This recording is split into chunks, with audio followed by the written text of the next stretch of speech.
কেমন আছেন সবাই? সুখী ফ্যামিলির নতুন ব্লগে স্বাগত জানাই। আজকে হচ্ছে বৃহস্পতিবার দুপুর এখন বাজে 12টা, 12:30। আমি যাচ্ছি মানুকে নিয়ে ডাক্তার দেখাতে। চান করে মানুকে রেডিমেডি করে চান করিয়ে ওকে ভাত খাইয়ে নিয়ে যাচ্ছি, কারণ ওর গায়ে একটুখানি ছুটি টাইপের জিনিস কি হয়েছে বোঝা যাচ্ছে না, তাই একটা সমস্যা হচ্ছে না, হয়তো ওটা ভয়েরও নয়, কিন্তু ডাক্তার দেখাতে হবে যেহেতু, সেটা একবার ডাক্তার দেখাতে নিয়ে যাচ্ছি, ওকে একাই নিয়ে যাচ্ছি।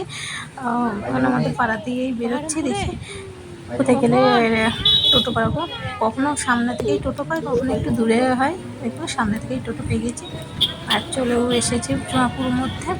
আর একটুখানি না, ওর ডাক্তার দেখাতে যাবো, সেখানে হচ্ছে রানীবাগান ওখানেই বসে ডাক্তার সম্রাট গাঙ্গুলি, তার কাছেই দেখায় ওকে, ও ছোটো থেকে এখানে দেখায়।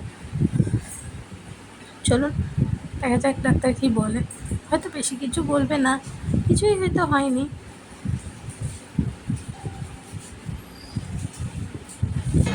লালদিঘি চলে এলাম দেখতে দেখতে। ভিড়টা দেখছেন সারাটা রাস্তায়, পুরো বহরমপুরে এইটাই হচ্ছে কথা, সব সময় রাস্তা জ্যাম, সব সময়ের জন্য রাস্তায় লোক আছে। রাত 11টা 12টা 1টা 2টাতেও রাস্তায় এরকমই ভিড় থাকে প্রায়, মানে সব মানুষের কাজ না কাজ আছে। আমি লালদিঘির ধারে দিয়ে যাচ্ছি, সবাই এই রাস্তাটা চিনবেন, এখন বহরমপুরে আসেন বা বহরমপুর থেকে যারা ব্লগ দেখছেন তারা তো সবাই জানবেন। লালদিঘির পাশ দিয়েটা যাচ্ছি, যে বিশ্বচন্দ্র জুয়েলার্স, এটা দিয়ে গেলে সোজা গেলে আরেকটুখানি চলেও এসেছি,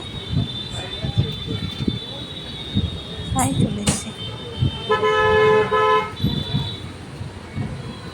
নাম লেখানোই ছিল, তা ওর নাম 15ই ছিল, তাই এসে বসেছে। 18ই ছিল, সব বসে ওয়েট করছে। এবং সম্রাট গাঙ্গুলির পাশে আর একটা ছিল, আর একটা ছিল রাজীব বিশ্বাস বলে একজন গাইনো স্পেশালিস্ট ছিল, তাই জন্য ওর পাশে ছিল।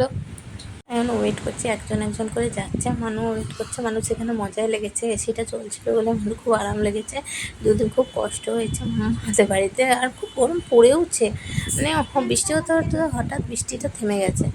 দিয়ে ও এখন বলছিল আমাকে দুটো এসি, তাই আমি খুঁজছিলাম কই এসি, তখন দেখালো ঘরে একটা এসি, তাই দেখছিলাম।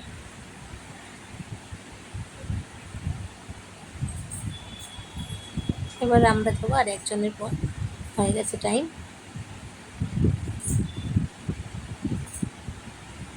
বসে প্রায় দুষ্টুমিও করছে, দেখানো হয়ে গেছে, বেরিয়ে চলে এসেছি।